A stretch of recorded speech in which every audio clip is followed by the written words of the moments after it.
Hey everybody, it's Hammond and them. Sweet Deb here. Remember, we're going to stamp that. How's everybody doing today?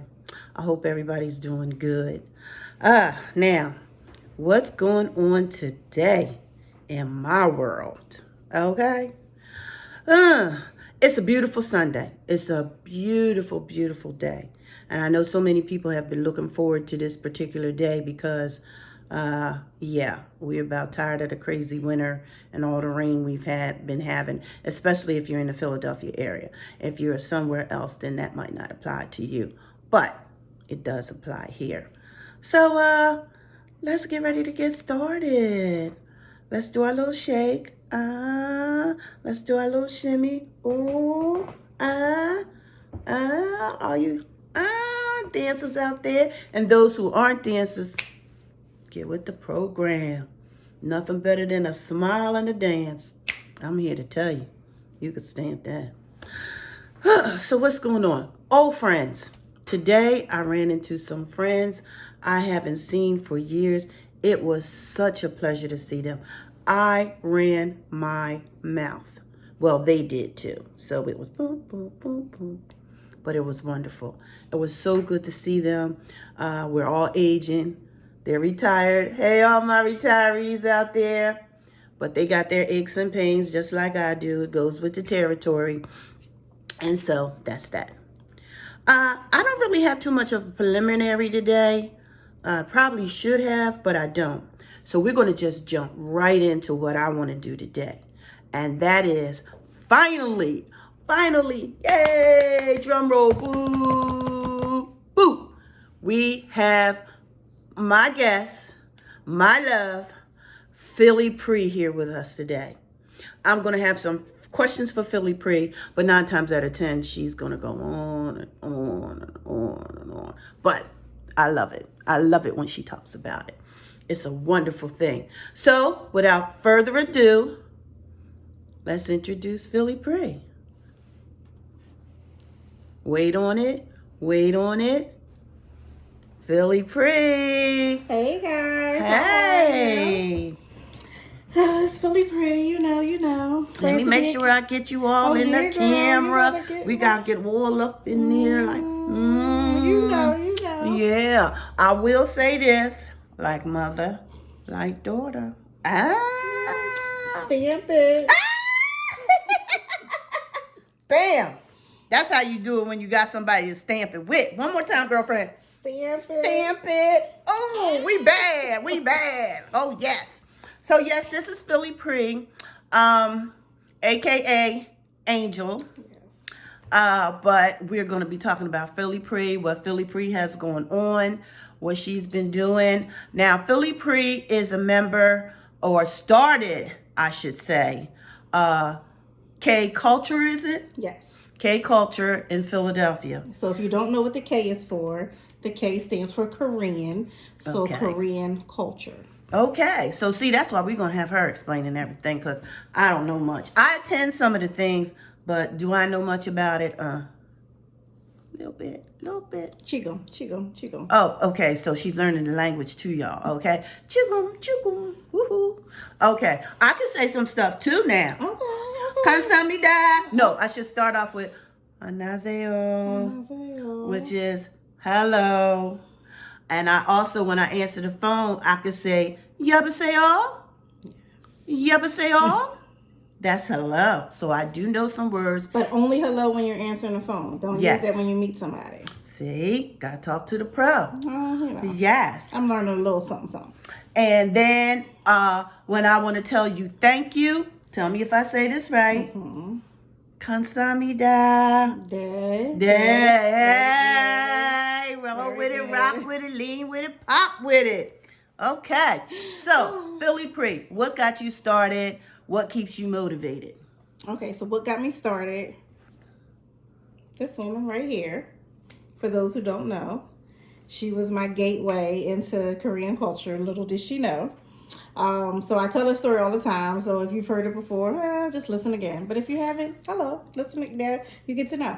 So I just remember like my mom was staying with me, and she, insomniac. Yeah, you know, but because I wouldn't change it. And she was like insomniac. You know, I put the kids to bed. I go to bed. I gotta get up and go to work in the morning.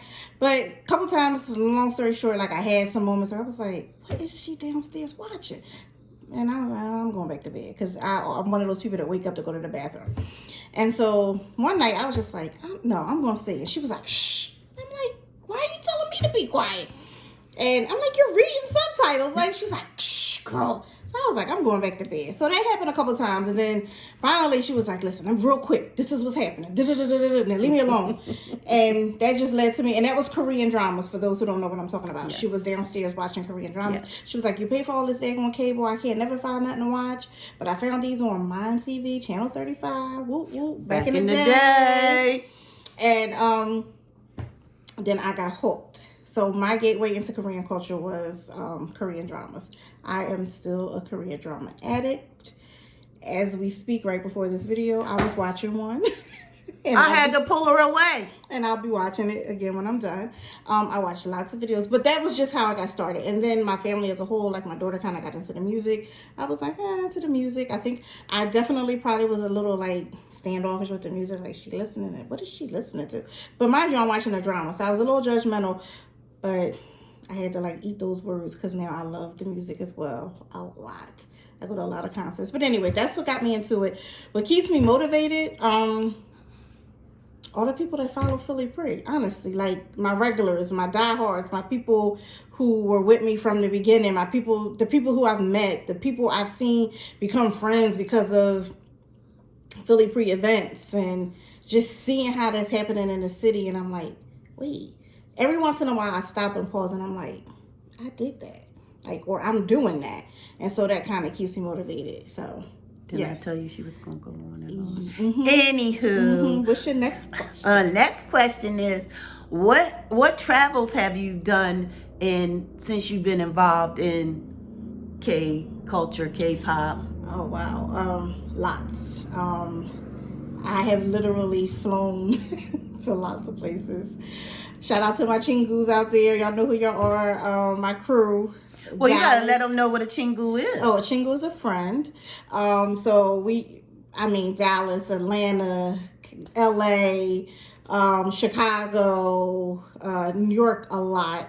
But the places where I've flown, definitely Chicago, Atlanta, Dallas. I feel like I'm missing something. LA, I said that one. There's probably some more that I'm missing, but those are like the main hubs where like I've traveled for like shows or events or even the short ones like Maryland and DC. Yeah, we done DC for like the Korean festival.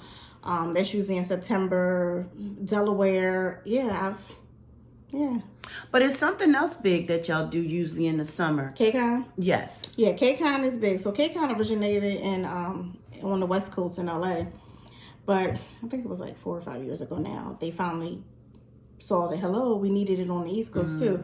So we had our first KCON on the East Coast. They say it's New York, but originally it was like Newark, New Jersey, because it was at the Prudential Center in Newark, New Jersey. And so that's yearly thing, and it's like concerts, convention. It's like all rolled into one. They fly people in, and it's like you make a weekend of it.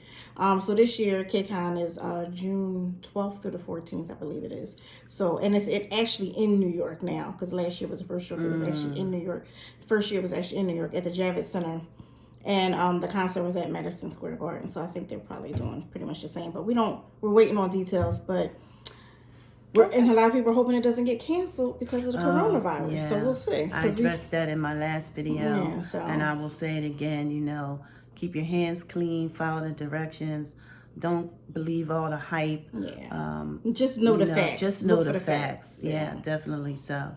Now, who have you had have you ever been able to sponsor or bring anybody into Philadelphia that are actually Korean or who have or into it? Yes. So like so some up and coming people, like artists. There was an artist, he probably goes by a different name now, but he was going by Ali at the time. I flew him in, and then there was, I remember Ali. Yeah, we had a good time. And Nam Tam, but I think he's just going by like Tom Kim now or whatever. And he's like back on the scene, but he's, you know, kind of low key with it right now. So I don't think he's doing any like performances. So I had them come in, and it was just a fun weekend. So I flew them, they were both in LA. I flew them in, and we had a fabulous weekend of just like fun. We did like some of the events that we do I try to do everything related to Korean culture, but sometimes we do like Philly Pre extras. A friend of mine's kind of coined it, where it's like, we all love Korean culture, but we're doing something that isn't quite Korean culture. So we did like the Escape the Room, and with those guys, and then we had like a big dinner up at Setable, on the original one, SRB1, and it was just a fun weekend. And then I think it might have been almost 2 years ago now. I had Alan Z come in. A lot of people into Korean culture know Alan Z. He's pretty popular.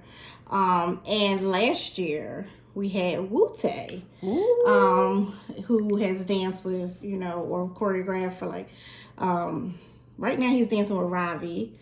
So if you guys know him, but I know he's done like EXO. He's done a lot of big names. And so he came in and he taught a dance workshop, which was amazing.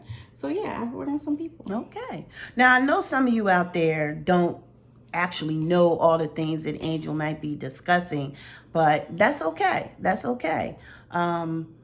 It's beautiful when you can broaden your mind, broaden your horizons, and see past just everyday things or what your surroundings are, and be able to push out there. Now, I say that because there's some special people that we want to give a shout out to, and Angel touched on it when she mentioned Setables, but there's a few others that she might want to mention too.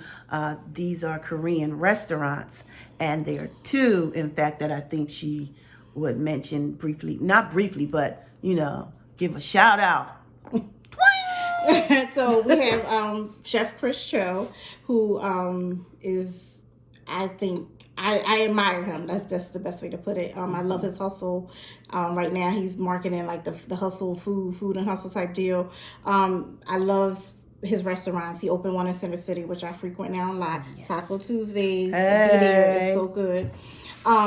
And so his restaurants, but I used to go to a lot of different Korean restaurants because I do meetups every month, and we usually eat at a different Korean restaurant. But I also have to give a shout out to Korea at Korean Grill House, because I found him, I think it's been like 2 years or so now. And we just have so much fun. First of all, Korea is amazing. He just makes you, he's such a sweetheart, and he makes you feel so welcome when you're there, and you just have fun. It's kind of like we eat Korean barbecue, but we party at the same time. It's like soju, karaoke.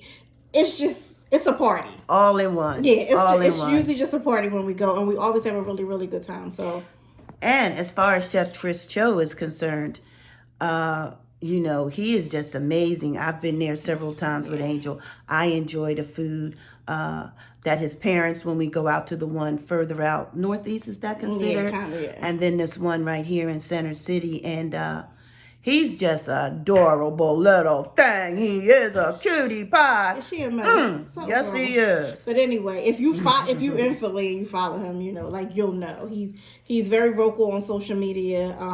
I love a lot of the things that he says, and he supports Philly Pre, which I appreciate. I feel like I'm sinking. You probably are. Am I getting shorter? Yes, you What's are. going on? Okay. I'm gonna pause. She can stay in the camera. I need a station.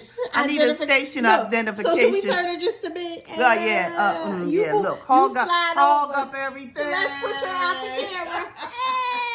But anyway, it's just me now. Look, Hammond, Philly, and them, but it's just me. Whatever. But anyway. But no, seriously though, Chef Chris Cho, like, I gotta give mad props. Like, he really, I love his restaurant, and I'm always like not marketing, I won't say, but like just telling people about it and stuff like that. But he definitely does the same for me, because he sees how much I love Korean culture and what I'm doing, what I try to do anyway for Korean culture in the city of Philadelphia, because that's the biggest part. Like, it's in Philly, because it just wasn't here like I wanted it to be. Right. Earlier this year, we had a meet up at his place for Taco Tuesday, and he gave away 2 Eric Nam tickets. 2 people won who attended the meetup that night. They actually went to the concert, had a good time. So, you know, yeah, they just mad support, mad support. Well, when do you think, or have you ever been to Korea? No. So that is like a question I get a lot. And you know what? For the most part, I don't mind answering the question, but when people ask me more than once, I will admit I get a little annoyed. It's like, now I know you asked me this before. Because, so I don't know why you asking me again, because the answer is still the same. It wasn't that long ago. But okay. Because for some people seem to think that's the impression that I get. Well, because you haven't been to Korea, but yet you're basically running some thing, you know, that's about Korean culture, but you haven't been yet. And I'm like, well, it's in my heart. It's what I love. I'm very passionate about it, and I feel like when I get there, when it's my time, when it's for me, I'm going to go. It's definitely number one on my bucket list to do. But it just hasn't happened for me yet. And I'm okay with that. And I'm like, I feel like other people should be okay. If I'm okay with it, why are you letting it bother you? Exactly. Y'all paying for a ticket? Now, if you want to sponsor my ticket, I will go. Listen, let me message me. Philly Free, hello. But, Yes. you know, the bottom line is, I don't have to go there to love the culture. You could, with the internet and different things, you could research and learn about something without visiting it. A lot of people research a country before they go, and they know a lot about it before they get there. I mean, so it's okay. And have I been? No. Will I get there? 150% yes. Because I will get there. So Okay. So is there anything else that you haven't done that you want to do? I think we'll make this maybe the last question. Okay. Anything that you foresee that, like, you know what, that's the mark. And I mean, I know it's the journey to get to Korea, but I mean, as far as what you're going to be doing with Philly Pre in Philadelphia. I have a... Can you talk about it or not yet? I feel like I can't fully say yet. It's okay. But what I will say is, in October of this year, Philly Pre will celebrate 5 years. So I'm really excited about that. And in a perfect world, this idea that I have would happen for my 5-year anniversary. But it probably won't. But I'm okay with that because it's something that'll probably take time. But I do have a really big goal in mind of something that I really want to do for Philly Pre in Philadelphia. So okay, you heard it from Philly Pre. She got something brewing. Yeah, my list of things is stir it up. Pages long in my notebook of stuff that I want to do. So whose song is that? Stir It Up. Hey, is that Bob Marley? Yeah. Little darling, stir it up. But yeah, so. Oh, yeah, so let me tell you this, you know, before it was Korean, you know, we also have some Jamaican culture up in here. Don't play. What? Listen, yeah. But anybody who knows me knows my 2 greatest loves, Jamaican culture, Korean culture. I love them both. And that's why. Jamaican food and Korean food. Listen. Stamp it. Ooh, wow. Hey. That was a good stamp. Those are my 2 greatest loves. Like, I love Jamaican culture. I've traveled to Jamaica numerous times. Native. Yeah, I'm not all tourists. Yeah, I don't do tourists. Yeah. So that's definitely like big on my list. And I'm actually trying to go again this year. But I'm I gotta stop going to Jamaica so I can get to Korea. But anyway. Hey. Well, you know what, Philly Pre? It was a pleasure having you. It was great to be here. Yes, I really appreciate it. Thank you, everybody, for listening. I told you I was going to be having these guests now. Y'all got to stay on the watch now. Subscribe if you haven't already. Ring the notification bell. See, I'm learning it now. And like and comment. Yes. Can't say it enough. All you people who playing with me, don't play with Sweet Deb. Don't do it. Gotta love her. She's a mess. So for now, Philly Pre and Sweet Deb, Hammond and them, saying bye. Bye. Mwah. Stay a bit. One more time. Felt good.